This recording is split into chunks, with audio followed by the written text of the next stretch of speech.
clean. Jesus, wet.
Hello, hello, hello. Hi, Jane, Sharon, Janine, Karen, Dell, Cindy. Where are you tonight, Cindy? Hi, Cheryl. A few of you here.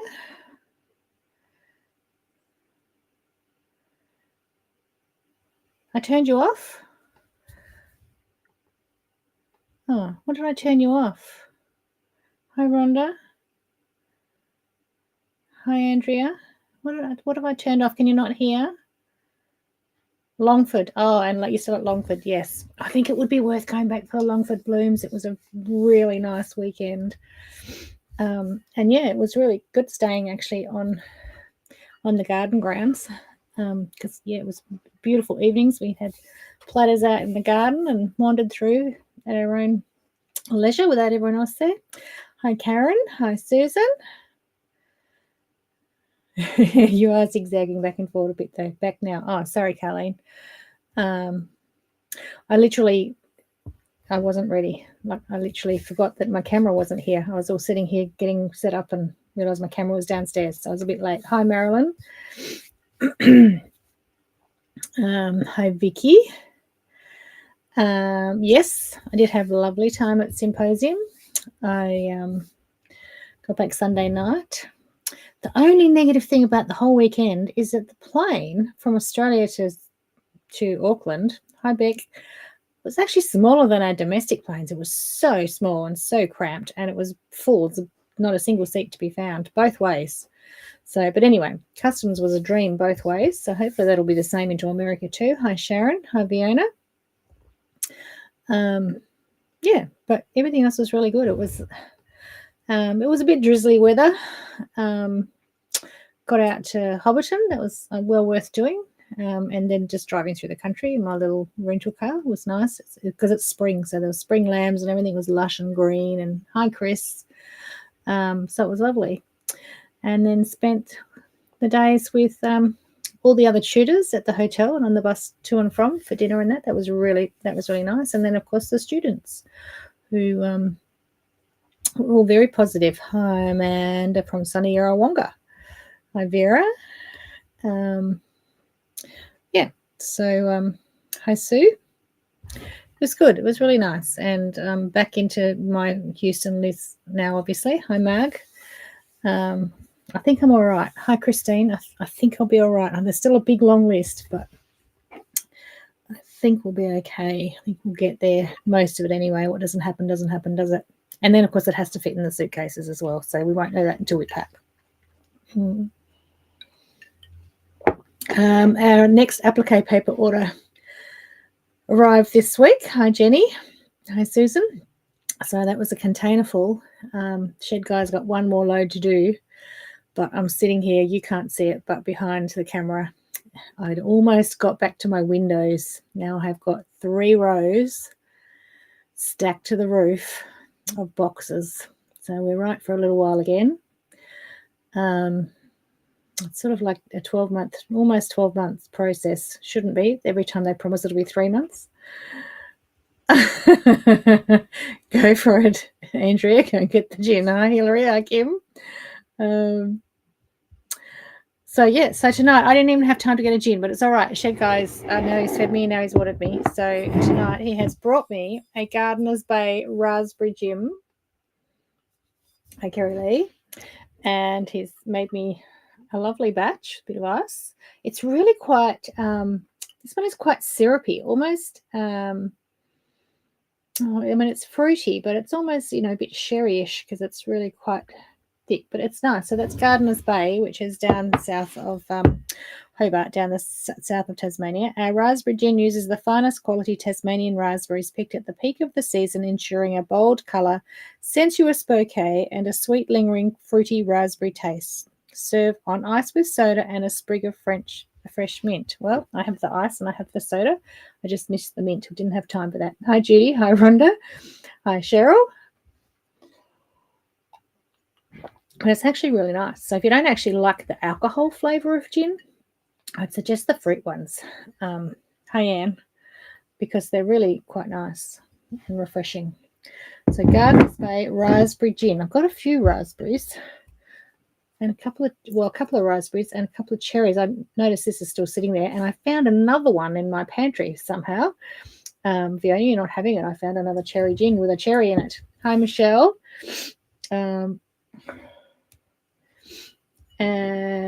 Pumpkin spice one from Drifter's Cove. Is that the pumpkin spice one? I think I've got that one, haven't I? I think I've got that little pumpkin spice one. Hi, Gidget, I've missed you. I missed you, Diane. Who else did I miss up there? No, I think I've got everyone else. Hello, Leanne. Hello. Yeah, so that's nice. I had a couple of gins in New Zealand, but I didn't find any New Zealand gins. They were just standard ones. They had a Henricks and just the normal bottom shelf ones, but I didn't find any gin distilleries on my travels or see much like that. Maybe it's not big over there. Hi, Kim. So, first of all, I'm going to tell you a bit more about New Zealand. Oh, you must have got someone else's, did you, Fiona? You were greedy. Someone must have given you yours. Hi, Peter. So I'm going to show you. Quilt Symposium in New Zealand. There's nothing sort of like it in Australia, but it's run by guilds, so all volunteers. So at the end of the symposiums, another guild puts their hand up for the next one. Now, I wasn't there on the last day, so I haven't heard if anyone did put their hand up. But after the previous one, no one did put their hand up, and I think a year later or something, 2 guilds joined and said they would do it. So it's all run by volunteers. They had just under 700 students. Am I going to Hobart Gin Festival? No, Peter, I've been 4 or 5 times, and so it was good to go 4 or 5 times and talk to all the distillers and learn all about it. But now I have so many gins, and if you go to any of the free markets, they're all there anyway. So it's really hard to go to Ginnery for 4 hours and taste 100 gins straight on a hot day and still enjoy it, actually. So they had just under 700 people at Symposium, but evidently in its heyday they would have 1,400 people. So they and like an over 2,000 register. I think there was over 1,000 register, but about 700 went. There was, I don't know how many tutors there were, but there was tutors from Australia, New Zealand, and US. I don't think there was one from the UK. Maybe that didn't happen. Quite a few from the US. Some of them had been out to Bonina Academy in Sydney first and then went across, and some flew direct there. So all sorts of classes from mine were all 1 days, but some people had 3 days. So, 700 is a lot when that committee handmade 700 of these. Okay, so these are Bianni. It's one of the Bianni free projects. So there's about 4 skill building free projects on the Bianni website. I'll link them one day because they're actually quite good, and each one teaches you more of her skills that she uses in her patterns. So this is like the little lanyard sort of thing Bonina was the sponsor, so that went on the top. But that's got it's got a little zip, and then it's got the clear pocket here that we had our name in. And on the back, it's got a mesh pocket. That was all our tickets for our lunchtime lectures and things. And this Bonina sewing machine fabric was on everything, and they're all like bound, like 700 of them they made. Hi Denise, thank you. 700. Yeah, so Fiona, it's a free pattern on the Bioni website, and under her basic skill builder ones under the videos, I think, or something. There's 4 free patterns on there. So they made those 700 of them. All got foam and everything in them. Amazing. Then all the tutors got this tutor bag. So these have all been made, really well made. And it's a canvas fabric, and everything was in this fabric. So the committee also had like little zip pouch shoulder bag, bum bag things as well. So, and they were another one of the Bioni patterns made in this fabric. And I don't know how many of those they'd made, because I think that was just the committee. It was like their first aid bag and all their information and everything, their phone and that. Hi, Brenda. So they made all these. There was probably, I don't know, at least 20 instructors. I think only the instructors got these. I think the students got different bags.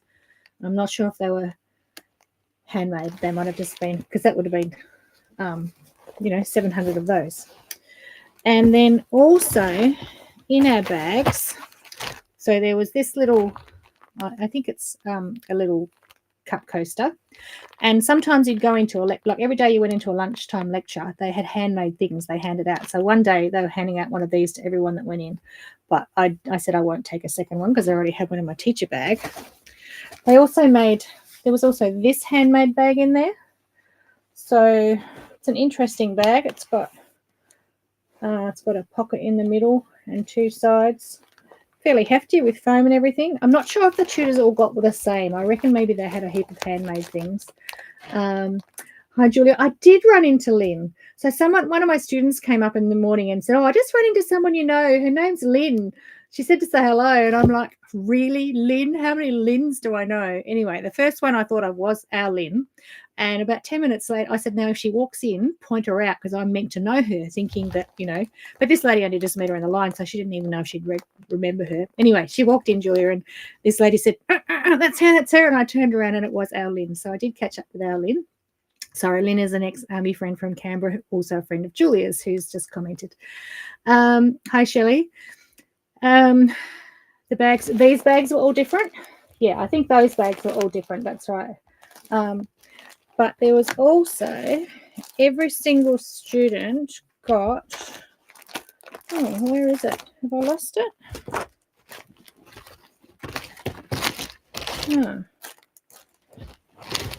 Somewhere there was another one of the free, this one here, another one of the free Bioni patterns. So this is another one. Now, every single student got one of these. And it is Petty 4. This gifted Petty 4 is to stop your threads from hitting the floor. So please take to your class and above all else have a blast. So it's this little basket here. So that was your little rubbish bin that all the students had, but we got one of those as well. So someone has made 700 of those as well. And again, I think that's another free one on the Bioni website, these little ones. And so there was one of those. And then someone else made, I can't remember how many. Every day there was happy hour and there was raffles and spin the wheel and masses of prizes. Like someone won a sewing machine. Anyway, they made, I think there was 6 or 8 of the, which is the Bioni one, the little square rectangle coat. Can't remember what it's called. With all the pockets on it. Anyway, we make them a lot. So they made those and then filled them with goodies. And every day someone won one of those. And then they had lucky golden tickets and they won stacks of stuff as well. So look, amazingly generous. Like those volunteers made all of this. Okay, so what else was in there? So also in there, I mean, these would have all been given by sponsors and maybe the shopping mall people, because it was a shopping mall. So there was some John James beading needles. just a little bit of sugar if you need a little bit of sugar from Amy's Homestead Quilts. There from Metla, there was a reel of silk finished cotton, and that was a discount voucher.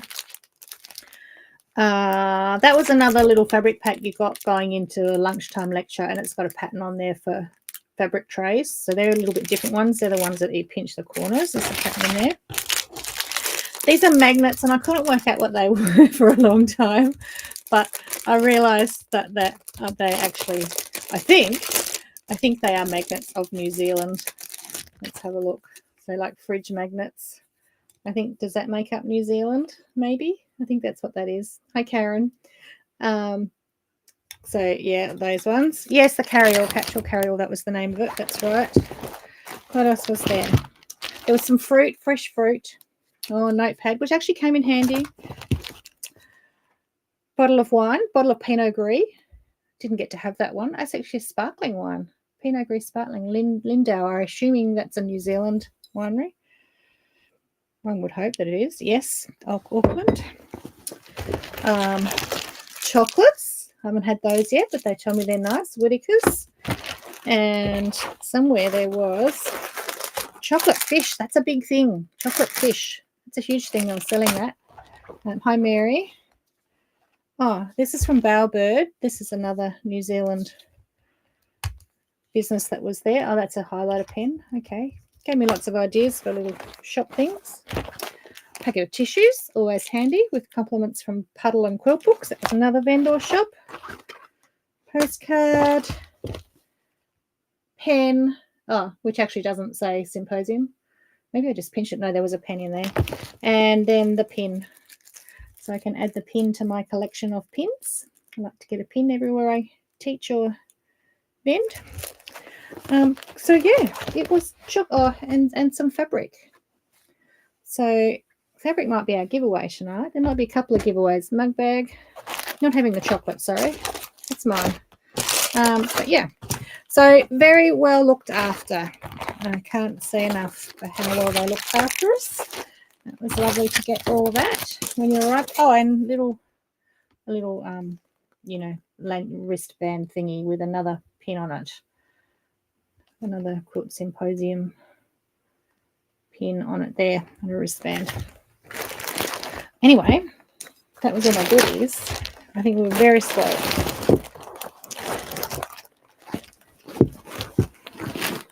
Okay, so that's my goodies from Symposium. Mary Poppins, I know they just kept coming out. And it was okay because sometimes you get given all this stuff and you're so up to weight on your luggage that you sort of got to leave it there. You can't bring it home.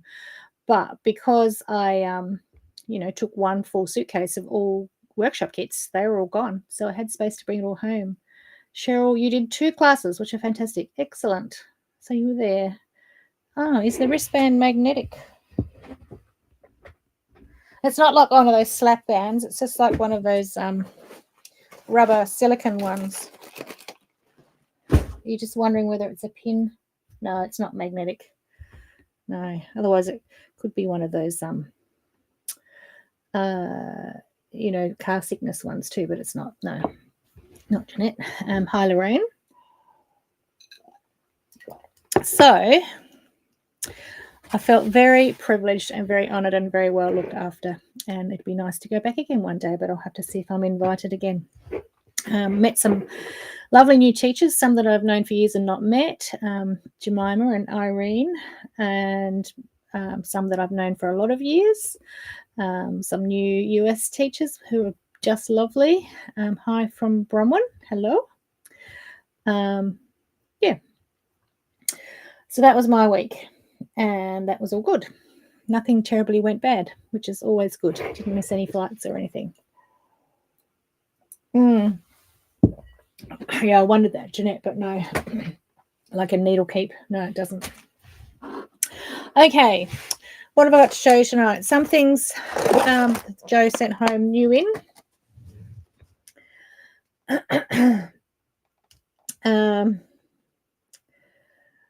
Brenda, we do like to spoil you with those special touches, but I've never been spoilt back like that. It's good.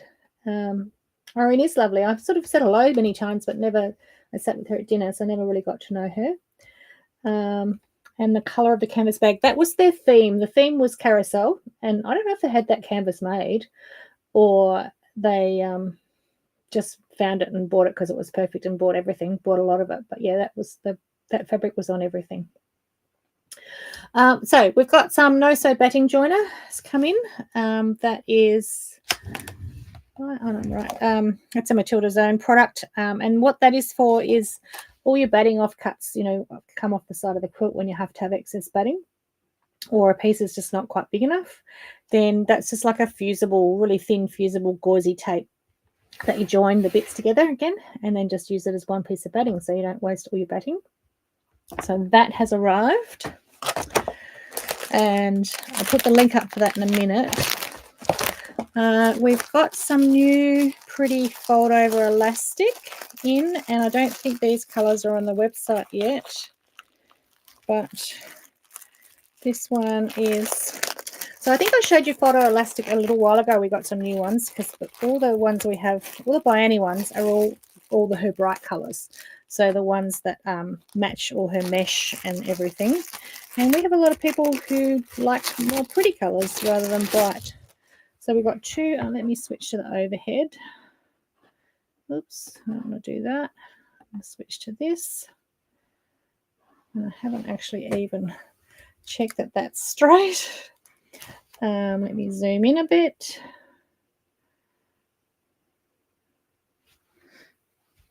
Oh, zooms on. Oh, remind me later. Okay.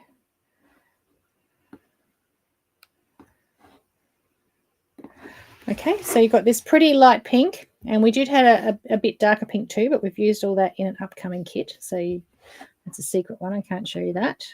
But this pretty pale pink. And then this one is called Vanilla, and it's sort of like a flesh sort of colour.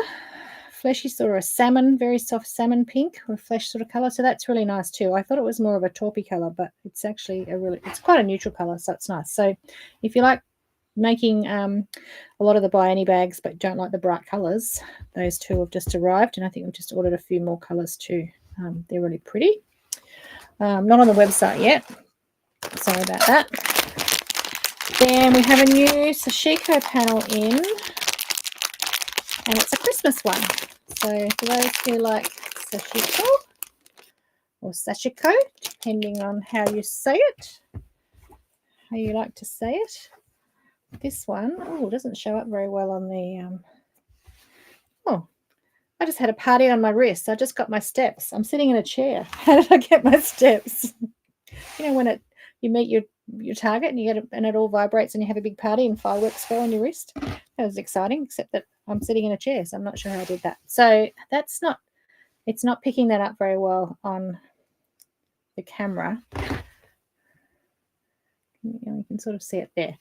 But so this side of it's got like all these little round snowflakes. I guess you could make them into beautiful Christmas tree decorations. And then it's quite well thought out. Then it's got this panel here, which I was going to say a placemat, but it's vertical, so probably couldn't be a placemat. But it's got a reindeer skipping across the moon, some other little snowflakes, and then reindeer and Christmas trees. We only got it in the navy. It does come in other colours. And then this one has got a big Christmas tree. Let me zoom back out again. Come back. See if it shows up any better. Not really. It doesn't pick up the navy very well, but the Christmas tree, and then some more of the round snowflakes that you could make into little Christmas tree decorations. So the panels are really great. It's just sort of mindless stitching, and Sashiko or Sashiko, depending on how you say it, can be very relaxing to do. And then we've also got a few new colours of thread. And so Jo, because this is Christmas on the navy, we've got like a variegated green, and then just the white, so that would show up a bit more. The variegated red, And then this is sort of a goldy greeny color, so you could use that for the stars. So we do have a few other colors as well, but I just grabbed those as they're new in. And I'm not sure if all those colors are on the website yet. Some of them might be. I forgot to put the links in for those. So yeah, so they're new in. I think the panels are on the website. If Donna happens to be watching, she might drop the link in. I don't know if Jo is. But I forgot the links for the threads and the panel and the elastic, because I was doing it all like 5 minutes before we finished. You know how it is. All right, so more show and tell. Let's come back here. Christmas door hangers. Yeah, they would be nice. Yes, we are on daylight savings. Queenslanders, yes. It's all 6 o'clock for you, isn't it? Not 7. We changed last weekend. In fact, New Zealand changed the Sunday night before. So as I landed in their new time, daylight savings time, and then on the way back, we had changed the night before here. So I didn't get any effect of daylight savings time, because I just got the effect of the 2 versus 3 hours jet lag, which wasn't, really jet lag, but the time difference. So that made it quite good. So I missed out on the big changeover. I think you lose an hour of sleep this end, don't you? Okay. So it's been 2 weeks since I was here, and I was showing you last time what I still had to do for market and demonstrated the mod hexies, and we couldn't decide whether to do dark or light. So you all told me I needed to do both. So I did finish both. So that was on the light. So that was on the light background, and I just used the reds through to yellow, so all the warm colours. And I'll show you the quilting in a minute. But, that was really effective, wasn't it? And then I also did the dark, but I just did the greens on the dark. So obviously I haven't got the cushion insets in them. So that was really effective too, don't you think? So I couldn't decide. So as you suggested, I did both. Who needs time? And they came together really quickly. So I just wanted to show you how I quilted them. So this one I just quilted with a grey 50 weight Aurifil thread, I think. And I just quilted in all 3 directions. So 3 through 60 degrees. So through each of the points. So you go that direction through the points, that way and that way. And that means they're all held down, and you get that sort of look on it. This one, I used spaghetti 12 weight thread and a 90 needle. I probably should have used 100, but I didn't have any at home. So, and the 90 worked okay. And I just had a bobbin fill in the bottom and just a bit longer stitch length. And I just did straight lines. So if you can see that. But I did have to add to my colour collection, because I also graded the colours. So I started with the dark deep red, went to the bright red, through to the pink, through to an apricot, like a peachy pink, orange, a yellow orange, and yellow out to the side. So that doesn't really show up. Probably could have just done one colour, but if I'd just done one colour, it would have shown up as the straight lines. So that one is just quilted in straight lines and no marking. I just used the edge of the foot and put my needle across so it was a little bit wider. I don't like to mark. I don't like to mark. So what's the vote now? Which one do you like best now? The light or the dark? Because I did both for you after we couldn't decide. I think I like both too. But anyway, it showed off the different ways of quilting it. It's all glued down. It's all stitched down. And, yeah, be good to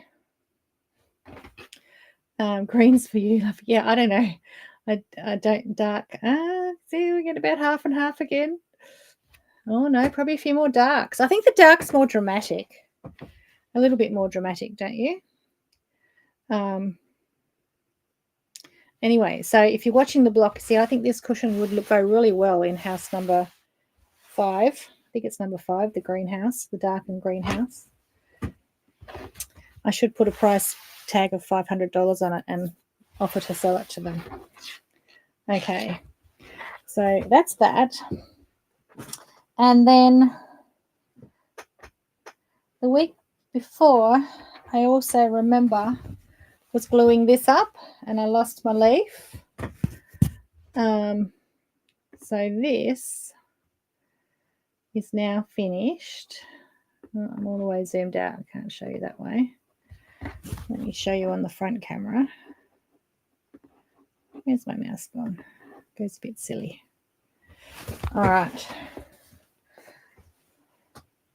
Ta-da. So that little one is finished as well. And what I did on that was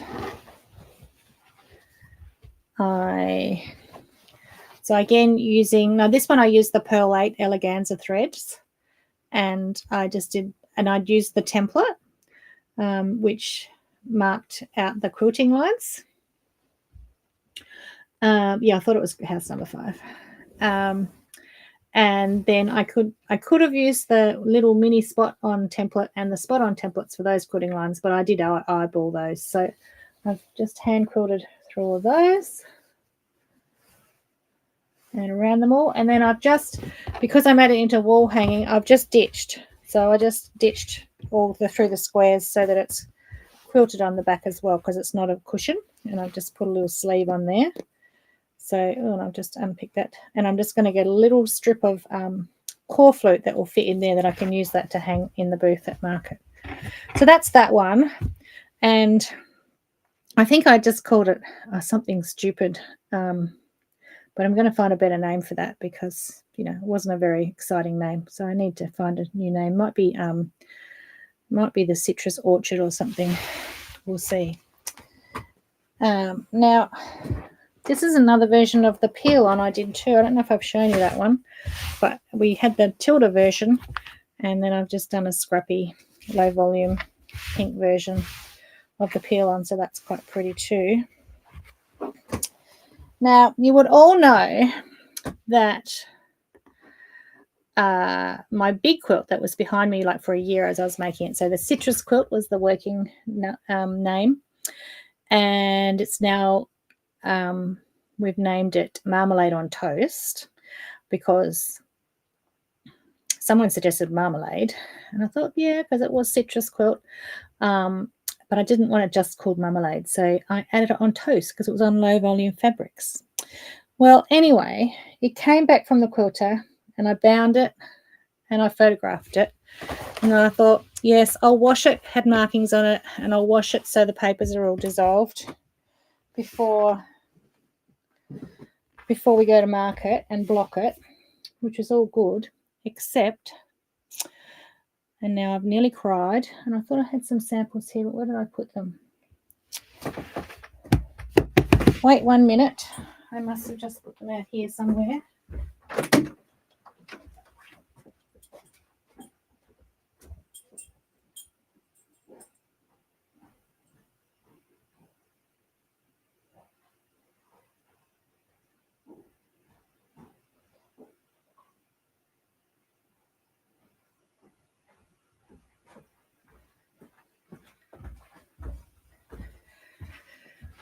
So this is a big lesson for me. So I'll tell you my lesson so you don't make the same mistake. Anyway, so Tracy used this wide back on it, and it was brilliant. A brilliant wide back. Hit everything. It was perfect for it. And it's a Devonstone wide back that we've never had any problems with before. Usually pretty good quality. Anyway, when the quilt came out of the wash, well, half of the white backgrounds had turned grey. Can you see that? It's a bit hard to see. I can't show you the quilt because it's still sitting in the bathtub having its 6th wash, and I don't think I'm going to finish it. I'll be able to fix it. So now I'm doing all this testing to try things. So that was the original backing fabric, and that's how it's turned grey. So I've never had a problem with Konas running before, So of course I don't, or any of the low volumes. So, and I don't pre-wash anything anyway. And a long arm quilter is not going to pre-wash a backing fabric. So I've done heaps and heaps of testing trying to work out where the colours come from. So the background's turned grey and some of the fabrics has lost all its brightness. So the light green's gone darker and the yellow's gone like a greeny grey. No one else would know if you haven't got the original to compare to. Joanne, I didn't use a colour catcher. This is my lesson, but I'm still not convinced that that would have worked. So it's okay because the grey patches, interestingly, some of the low volumes have sucked up the grey and others are still pure white. From what I can tell, because it's a bit hard to tell which one's which, I think all the Moda fabrics, all the Zen Chic low paper fabrics have sucked it up really badly. And then others are still pristine white. I just haven't taken it at all. So you would think, okay, so maybe they had more sizing in them, but wouldn't the sizing have washed out? So I always washed all of my quilts in the washing machine, and I just use a bit of Q wash or a really mild detergent. And in a hot water, because you need a hot water to dissolve all the paper that was in it, and never have a problem. So I got it out and I put it on the line so it could dry quickly so it wasn't sitting wet and nothing could bleed in case it would. And then I came in when it was nearly dry and blocked it on my carpet. And I'm sitting there looking at it and I'm thinking, that's not what it used to look like. Like, something's wrong here. Anyway, and I was chatting to Tracy and decided, well, let's try and wash it again and see if that loose dye will wash out. So it came out the second time more grey. It was even more grey. So then I did a heap of testing. So you can see from all my testing that there's a couple of little spots of orange. So maybe one of the coners, and this was just wetting it in hot soapy water and then letting it sit on top of each other wet, because sometimes that's when it's going to run. When it's sitting on top of each other wet, it's going to crock. And the first thing we thought of, oh, it's the background fabric. But if you put it, I tested some more in really hot water and the water was still clear. You couldn't see anything. But then I sat the background fabric wet on a colour catcher and we found the culprit.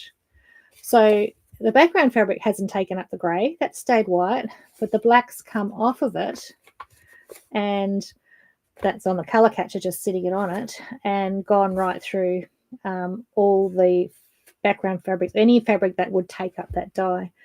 So it's not the end of the world. I'll live with it. It's hundreds and hundreds of hours of hand applique and hundreds of hours of quilting, because she sort of finally quilted all the background. And it'll be okay, but it won't be the nice bright pop wow feature quilt that I wanted at market.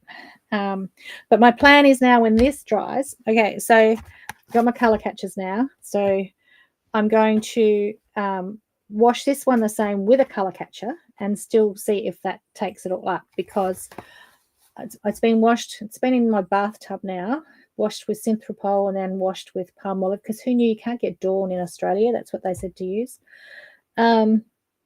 And the water is still grey after it's been in there like 24 hours of fresh water, and it's still coming out grey. So there's still more coming out and the colour catchers are still grey. So I don't even know if I had washed it with colour catchers, unless I'd use a whole box, whether it would have still stopped it going to the fabric. But that's what I'm going to test on this, to see if colour catchers would have worked so I can tell other people. And then, yes, Sue, I found this at Woolworths. But we had a quilt, or some quilts at the shop that we don't have Costco, Melissa. I found you could buy it on catch.com.au, but that's not soon enough for me for this. So we had some other quilts get damaged when the coffee machine burst at the shop overnight once, and one of those had some red thread run in it, and I went and in a panic and grabbed the colour run remover, not this brand, another one, and didn't even test or anything. I just thought, I've got to get it in there and do it, and it literally stripped all the colour out of the blue and red quilt. It is now green and gold. So I'm scared that if I use this, it will make it even worse than it is. But what I'm going to do is, when this dries, I'm going to wash it with this colour run remover and see if it takes the excess dye of the background but leaves the bright in the things. I'm almost thinking it's safer just to leave it as it is now and just live with it, because I don't want to risk ruining the whole thing. Yeah, no, we don't have Costco, Shelley, and it won't get to me in time for me to leave. So, but I did Google and it said that the original palm olive was quite similar. So I've done it with that. And I've done it with synthropol, which is actually the expensive thing that I had, but that didn't take it away either. Hope no one blew away today. Hi, Sue. Yeah, that rain came down heavy, didn't it? Don't leave mine in long at all. Do you mean when you wash it with the Dawn? So we researched and we found a lady in the States who hand dyes fabric, and she's done massive amounts of testing on bleed, on commercial and hand dyed fabric. So I'm trusting her results, and she said leave them in for like 12 hours in really hot water and then do it again for another 12 hours. But yeah, just can't get any Dawn. So I will order some to have it on hand for next time. But yeah, but it was in the washing machine just like I always do it, and it didn't stay wet, so it wasn't sitting there wet. But anyway, that's a lesson for everyone. And I'll have to let the manufacturer know that maybe some of their things have got an issue and it's ruined my quilt. And just thought I'd relay that story. So I'll let you know how I go when I wash that with the colour catchers to see if it still runs and bleeds. But how interesting that some of the whites just sucked it up, and others were untouched. They're still brilliant white. They probably show up more now because they really, Karen. Did we have that wind here? I got the rain. I didn't know we had high winds. I did say we can't really complain with what's happening in America at the moment, but yes, a hard lesson, Catherine. I know, I'm a bit slack. I should have known better, but I've just never had any problem with coners running. So I'm sure it's the backing. So anyway, that's my joy for the week. Now, what else? Two more things to show you. So you liked the dark. Let me switch over to the background overhead again and zoom out. French General Quilt, the motor red. Oh, hang on a minute. I just missed that. I am zoomed out. What was it? With the French General Quilt, the motor wide red backing ran into the cream. It's frequent washing, and many years later, I don't even notice it. Yeah. I missed that, Jay. I didn't get the wind. I just got the rain. Okay, but I'm very much thinking of some friends in Florida tonight and wondering how they're faring. Okay, so you liked the wide backing? I had another sample to do. So I wanted to do some Mod EPP diamonds to show them off. So I grabbed some 2-inch diamonds. So I'm working big at the moment because they were 1.5-inch hexies, 2-inch diamonds, and some tulle fabrics. So we've actually been sort of sizing down our tulles for a while, so I just only had a few to choose from. But doesn't that look good on the black? Isn't it? The purple tulles on the charcoal grey. Doesn't it look good? Yes, I think it looks great. I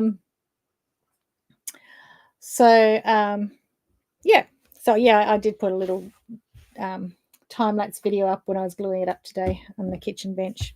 But I just thought I'd show you the last. I've got one more diamond to go. And I didn't have a spacer cut for this because we haven't done this size before, so I had to use my eyes, but it really would have been, I know I'm not perfectly accurate because these should all line up. Oh, it's pretty close. So I think I'm going to quilt it in straight lines too rather than diagonal lines. So if I quilt it in straight lines, it won't matter if they're not lined up perfectly. I'll just quilt down between point to point, and then maybe I'll do that way. Yeah, I don't know about a straight grid. Diagonal grid looks good, but maybe. Anyway, we'll see. And I'm just going to use a charcoal thread on all of it. So I just thought I would show you. Need one in a hexagon shape for my hexagon table. I'm sure you could work that out, Fiona. No, it's all the backgrounds. There's no way I can thread paint. It's already been quilted to death in a white thread. And that's what she said, because I said to Tracy, weren't they all white backgrounds? She said, yep, definitely, because she had such a hard time seeing the white thread on it where she'd quilted. She had to put side lights on and black lights and everything to see it because it's really tiny. I'll show you next week when it's dry. Yeah, so no, it's not like a specific run anywhere. It's just half the background fabrics have just turned grey. It's not motley. It's not like a mark or a splotch or anything. It's just they've turned grey. So that's why I can get away with it. Anyway, so normally when we do a diamond, we just do the 4 sides and we have a tail poking out. That's when we're doing normal EPP diamonds, because those tails sit underneath each other when we stitch them together. But for these, because I didn't want any tails poking out, I did it a different way. So I've just folded over both ends and then do around it. But you have to make sure you get really tight to the point. And if your seam allowance is too wide and it crosses outside the paper, you need to trim it back a bit because we would want to be able to get a tight point the other way. So do I need to come in a little bit? I should probably just need to come off of the black so you can see what I'm doing. Zoom in a bit. My mouse always goes to sleep and I can't find it. Where is it? There. Come on. Okay. So if that had crossed outside of the paper, I would need to trim my seam allowance back a bit. And then down that side. And now I need to make sure I pinch and get a nice sharp point there. And if this one does hang out a little bit, again, you could trim the seam allowance a bit small or just glue it back on itself so nothing's going to be hanging out. And then down this end, the same. I need to make sure I fold and get a nice sharp point. And then just fold that back or trim it back a little bit. So I've got 2 nice points with no tails poking out anywhere.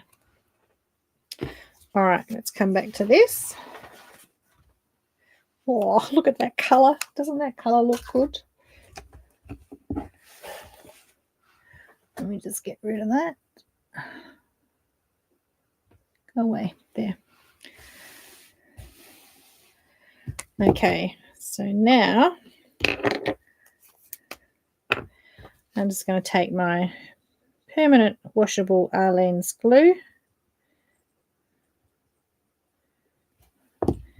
and put my last one in there. See, I just saved one to show you. And tomorrow, whoops, that needs to go up a bit. So you see, I should have a straight line going down there, and I don't exactly do up there. So I'll have to do a spacer guide at some stage, but it's pretty close. It's pretty even at this end. Pretty even there and there. Let's zoom out again.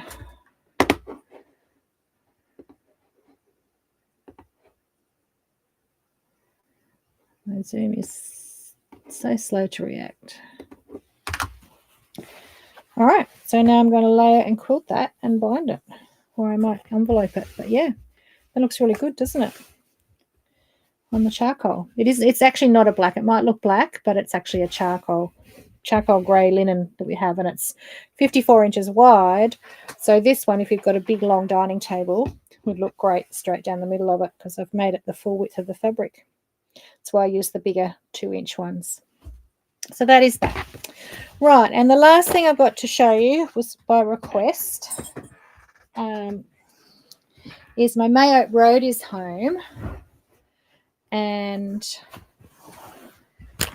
it was hanging in New Zealand. So it was hanging in the show, and then it was hanging in New Zealand.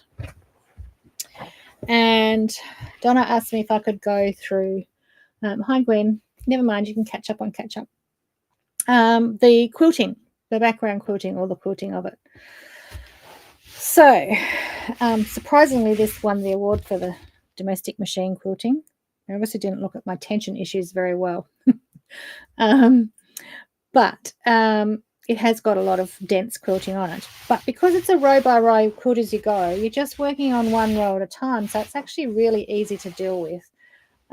It's quite easy. So what I used was I actually used a micro quilter, so a superior micro quilter thread, which is like 100, I think it's 100 weight thread in the top and an Invisifil in the bottom, or a bobbin fill in the bottom. I used a 70 top stitched needle. Yeah, I had a crease line, Karen. I was pretty good. It's pretty good. I used a 70 needle. Like I would normally use a 6 with that fine a thread, but because you're moving it around, the 60s are so fine and not very strong that you could actually bend the needle as you're moving it around if you moved while the needle was in instead of out. So I found that I bent and then lost my tension. So I used a 70 needle. It's a little bit stronger. And I, first of all I did, it was all free motion pretty much. So I dropped my feed dogs, put my bouncy foot on, and I first of all just outlined every bit of applique.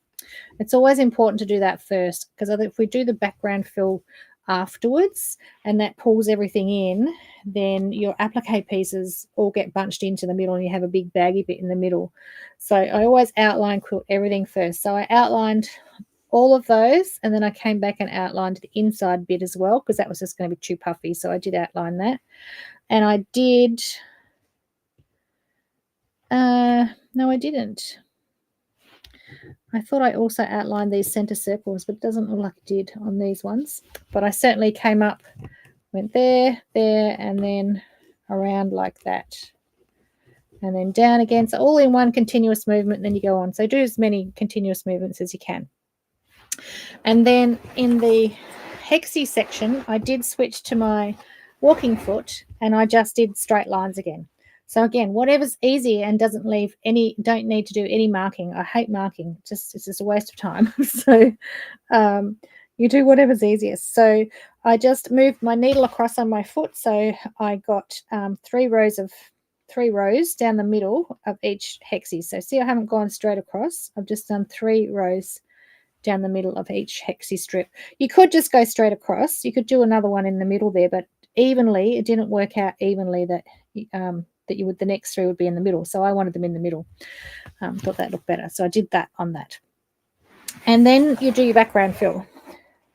So I did 3 different versions of background fill. So this one is just a stipple, just a little micro stipple. And yes, you get into these tight areas here and you get yourself stuck in a corner. So you just finish off your thread. Now, with such a fine thread, I also don't bury ends. I'm not that much of a perfectionist. You just do a few little tiny stitches and lock it off. And you don't tell when it's such a fine thread. I mean, you can barely see that quilting on there. If I hold it up so you can see it, the light on it, you can see that it's there. But it's you might be able to zoom in, pinch and zoom, depending what device you're on.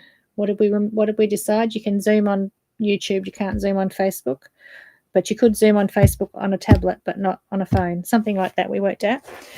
Anyway, so small stipple on this one, and then this one. Oh, I'm still finding threads. Literally, it's been on display everywhere, and I'm still finding jump threads that I haven't trimmed, and I haven't got any scissors here. Surely I've got one pair of scissors here. No, oh well, I'll have to remember to find that thread later. There's a little thread there. So this one was spirals. And, again, I've got a bit of a gap there and a bit of a gap there, I can see now. But anyway, there's another thread. Oh, the judges didn't see all these threads on there because it's so fine.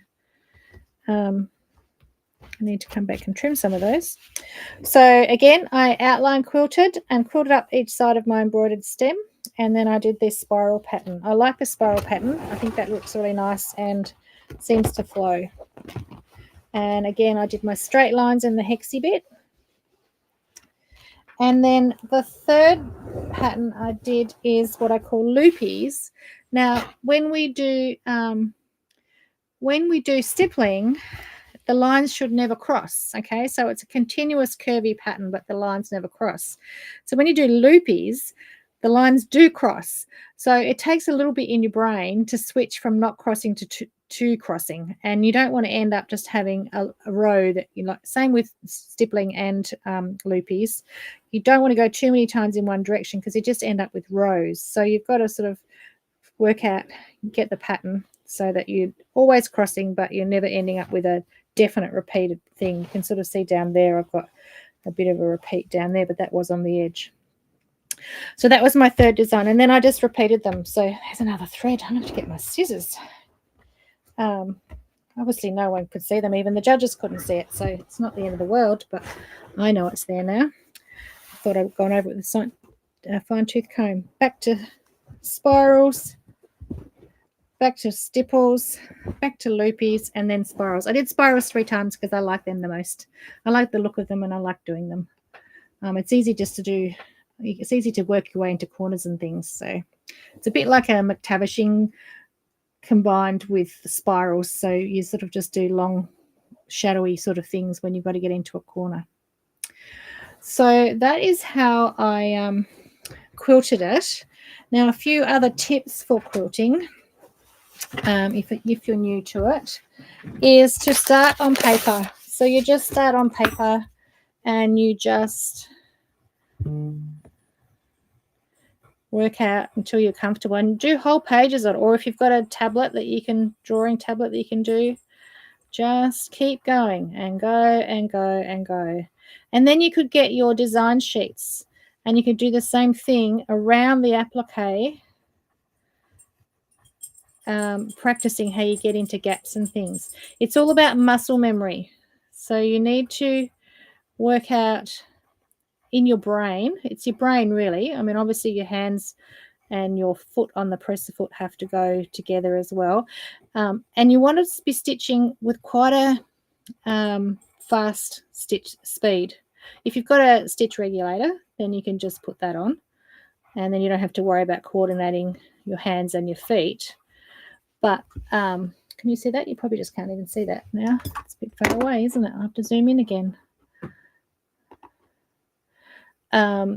But yeah, it's about muscle memory. So you need quite a fast stitch length so you can move quite fast, because if you go too slow, if you're going slow, you just don't get nice curves. You get jagged bits when too slow. Whereas if you can get your speed up and you can just go like a flow like that, and that's the best way to practice to start with, until you've just got that down. You got to change every couple, because otherwise you end up getting big long rows like that. So that is the stippling.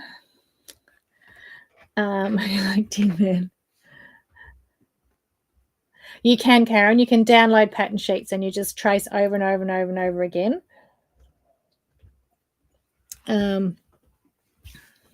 Cornelia work in cake decorating. It'd be the same thing, Moss. Like Mark, it would be like muscle memory that your hands just have to go, because you can't. You've got to continuously do that, otherwise it breaks off, doesn't it? The icing breaks off, and you've got to join then. So then, when you get to loopies, you've got to change and work out how to do loops. So you can do sort of a combination of loops and little squiggles. But again, you don't want to end up going too many in a row and get a line like that. But it is hard to change over from loops to meandering or stippling, because the muscle memory is there not to cross, and all of a sudden you have to cross. Okay. No, your brain and hands don't like. It's muscle memory. It's practice, and once it's in there, it's practice.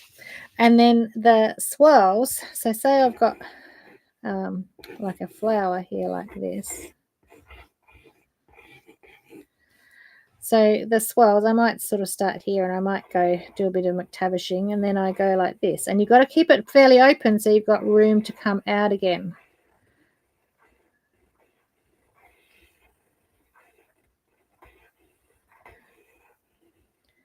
And if you end up with like a little gap in there, you can go back in and just do a couple more swirls like that until you end up with a space that you can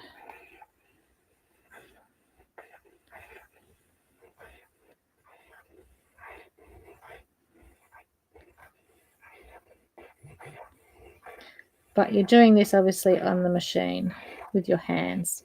So I would practice for hours on paper first, and then you could potentially practice on your design sheets, so you're actually looking forward to looking ahead to where you're going into gaps.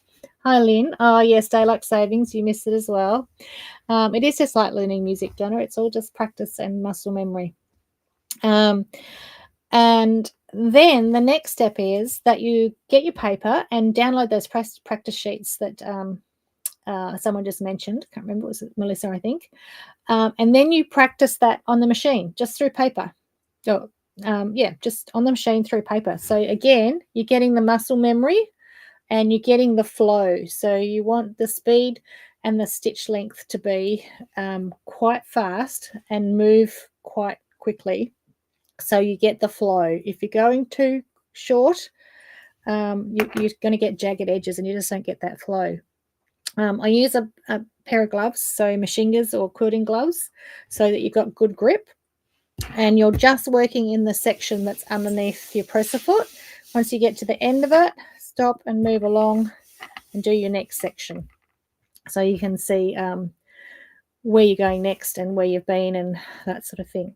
But it's a good to practice on this row by row, because you've just got that one little row at a time, so it's quite manageable under your machine without having a big quilt in there. And I just roll it up, so roll up the row and even just stick a clip on it or something to keep it rolled up, and work in the section you're on, and then move along and unroll a bit, and then as you're going the other way, you roll the other way, or you can turn it around.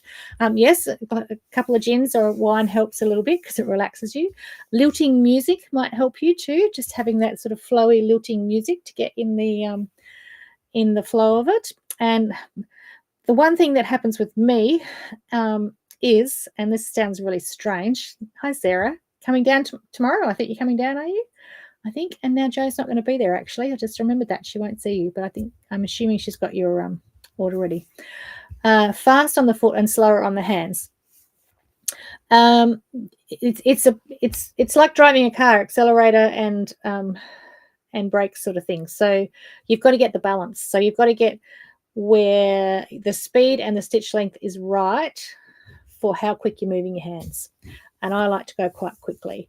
Not too quickly that you've lost control, but yeah, if it's too slow, you just can't get it moving smoothly. Quilting done without thread to give the feeling. Oh yeah, you could do that just with an empty needle. That's a good idea too. Just use the needle without any thread.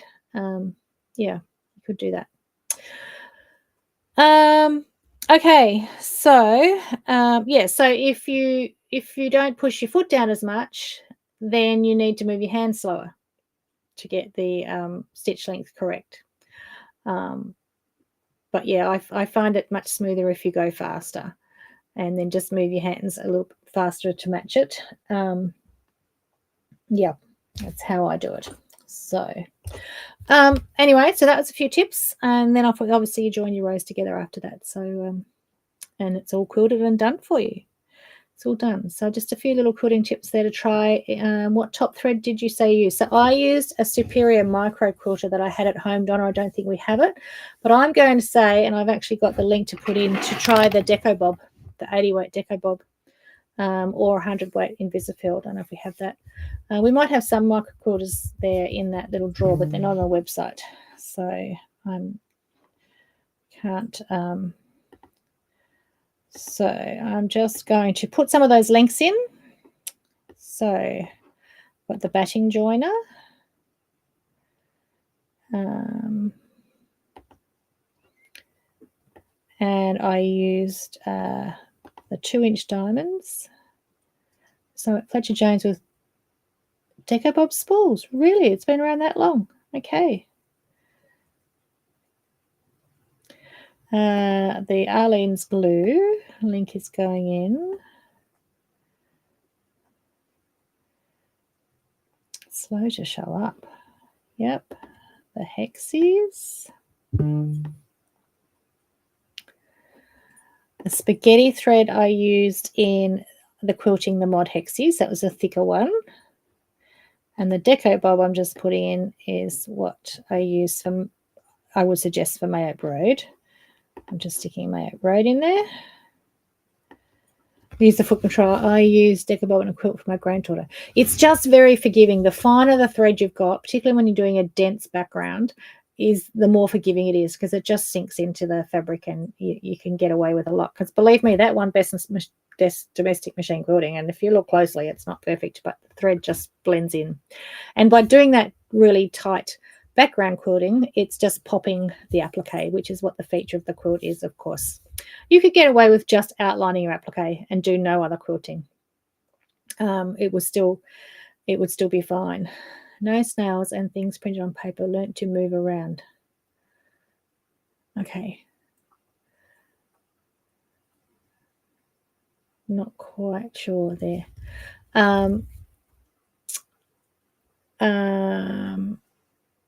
Yeah, and then the Machingas, I just put the link in for those that I put the link in for the Machingas. They're the quilting gloves that we have, but you can also just get you can get some pretty good gardening gloves now. At Fletcher Jones, yeah, okay, right, yeah. So that's it from me tonight. It's been quite a bit, actually. We're over the hour. So Fletcher Jones at machine school. But would you not have been learning how to do, like, sew the clothes, like dressmaking, rather than free motion quilting? Bunnings have great gloves. Bunnings, yeah, there's some there as well. You can get several types. I mean, the Machingas are good because you don't sweat, but I've actually got a pair now that have got no fingertips. I can't remember where I got those from. Sports Goldie gloves, yet do they have no fingertips? So it's good without the fingertips, because otherwise you got to take them off every time. Well, not some fingertips are gone, so you got to take them off if you have to rethread your needle, or if you have to touch the touch screen, or if you have to touch your phone, whatever. You're going to take your gloves off. So I like my fingerless ones, but I can't remember where I got them from. Okay, so that's probably enough for tonight. I think I'm going to go and let the water out on this quilt in the bath. Although maybe I should leave. I've got nowhere to dry it tonight. I don't want it to let it sit wet. Scissors do the job, as in cutting the fingertips off. They do. I've been known to do that. Yeah, I have to decide what to do with that now. Do I leave it in the bath all night again until I can hang it out tomorrow? I will decide. I will give you a follow-up next week on what worked. But I'll try this on the test piece, but I'm not sure I'm going to be game to try it on the whole quilt. I might be better off cutting my losses and keeping it there. Sarah, it was a wide back from Devonstone. Have you had that one? It was the last of the bolt too, so she's used it on lots of other quilts. Yeah, I haven't let them know yet. But if you look in the water, you wouldn't know. If you just tested it, you wouldn't know that it had run. There's a slight tinge of grey in the water, but it's not like it left, masses of colour in there. It's just that it turned everything else grey and dulled all the bright fabrics. So yeah, if you had that one, because it's a really good one, but you probably missed the beginning, but where was my bit of paper? So when I left it sitting on top of the colour catcher wet, that's what it did. So yeah, I'll let you know how I go when I test wash this one with colour catchers and see if that's enough to have stopped it. But yeah, never mind. All right, we're just about to finish. Well, no, Jeanette. Well, as Tracy said, she's used it on heaps of quilts because that was the end of her bolt, and it was such a good one to use. And we've never had an issue with any others. So, and no long armor pre-washes a wide back before they use it. So, yeah. Anyway, a lesson learnt. Well, it's not even necessarily a lesson, because the colour catcher still might not have stopped it.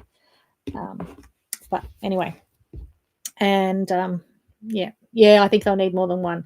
If I was doing a quilt, I'd put the second time I washed it, I put 2 colour catches in, and I should show you that one. Those ones, one disappeared. I think it must be down my pipes, and the other one is really grey. But the one that's in the bath now, 4 watches later, is still grey. Frosts whiten sheets, do they? I don't think we're going to get a frost tonight, unfortunately. It is getting cold, but anyway, it is okay. It is okay. It's just not how the original one was. So, yeah. All right. So I need to get a winner. I don't think we had anyone new here tonight. And we need to draw a winner. We've had no internet glitches tonight for a change, so that's one positive thing, isn't it? All right, get a winner. Susan Duffield, are you still here? I didn't even see you comment. Put salt in and colour catches. Oh, I don't think I want to put salt in. I might get salt staining, the salt dyeing thing in it. I've read vinegar and soda. Put 5 in every time. Do you? Yeah. See, I've never actually even used them before. I've never had a problem. You're the head. Well done, Susan. So I just messaged Jo, but she's having the day off tomorrow. But anyway, send her a message anyway, and she'll get something out to you next week. Oh, and it's going to include my little things out of my goodie bag. So there you go. If you didn't see that. So, see you all next week. I'll be here next week. It's my last night, and then I'll be off for the following 2 or 3 weeks. 2 or 3 for Houston. So I will miss you, but maybe I'll send some shots from over there. See how we're going. Have a great Stitchy week. I'm going to get back to my list of things to do. I might have a second gin, I think. And we'll see you same time, same place next week. All right. Night, everyone.